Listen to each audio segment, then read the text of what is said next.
A precificação pelo seu serviço jurídico não é chute. Quando você começa a entender por que você cobra, o que você cobra, você para de aceitar pedidos de descontos e começa a ter segurança na hora de falar sobre os seus honorários.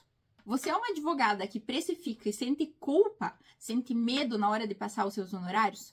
Hoje você vai entender o passo a passo para uma precificação correta e que faz com que você realmente lucre e ainda melhor, que te dá segurança para que você passe o seu valor para o seu cliente. Eu sou Carla Goslar, advogada e mentora de advogadas e também criadora do Método Ampli, que ajuda advogadas a se transformarem em advogadas extraordinárias. E hoje eu quero te ensinar uma forma concreta, um passo a passo para você aprender a precificar os seus honorários.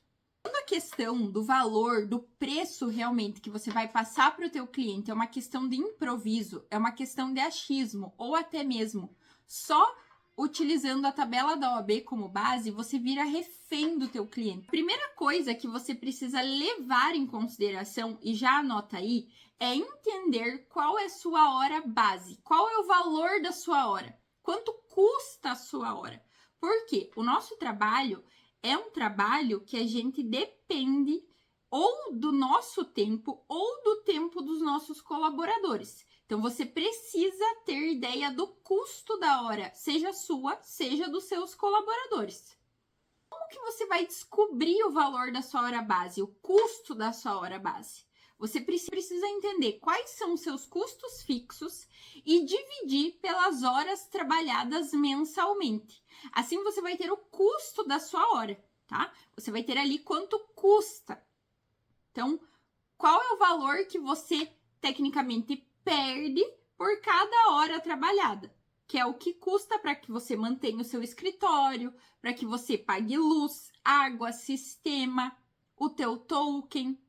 E isso aqui, caso você tenha funcionários, você precisa também entender para cada tipo de funcionário. Por quê? Porque para cada tipo de funcionário também há um valor de pagamento específico. Passo 2. Estime quantas horas você vai trabalhar nesse processo ou nesse procedimento que você vai fazer.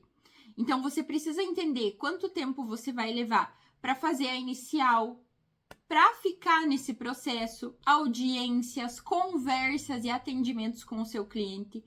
Claro, aqui você vai levar em consideração como é a sua produtividade, né? Quanto tempo você leva, em média, para ficar num processo semelhante.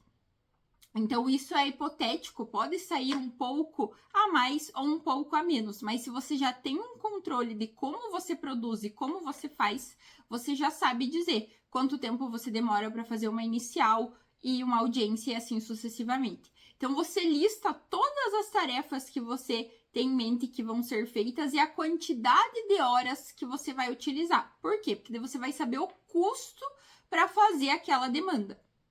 Após isso, você precisa também adicionar e ter em mente que cada processo tem um teor de urgência diferente. Ou seja, isso você também precisa aplicar no teu custo, nos teus honorários base. Por quê? Porque um processo que você não tem urgência e que você pode demorar um pouco mais de dias para iniciar, tem um custo diferente. E um processo que você precisa fazer hoje, porque o cliente precisa de uma liminar, ele precisa de uma tutela, tem um custo diferente, tá? Então, essa também é uma questão que você precisa utilizar para precificar os seus honorários.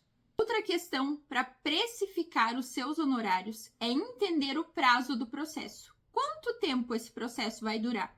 1 ano, 2 anos, 3, 10 anos? Você precisa também utilizar isso nos seus honorários base.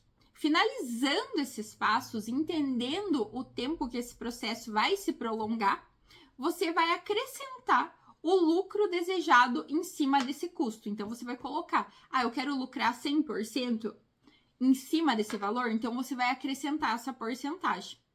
Eu sei que parece um pouco complexo, mas é muito simples, porque até aqui a gente viu os custos que você vai ter. Diante disso, você vai adicionar o seu lucro. Isso vai te ajudar a passar o seu valor para o seu cliente. Por quê? Porque você vai entender que realmente o que você está cobrando é o ideal para o seu trabalho. É o ideal para aquilo que você está prestando para ele. E qualquer coisa menos que isso é pagar para trabalhar. Então você vai ter segurança e assertividade na hora de cobrar os seus honorários. Se você quer ter acesso a mais conteúdos como esse, já se inscreve aqui no canal e também deixe um like nesse vídeo que vai ajudar a chegar a mais advogadas. Eu te vejo no próximo vídeo.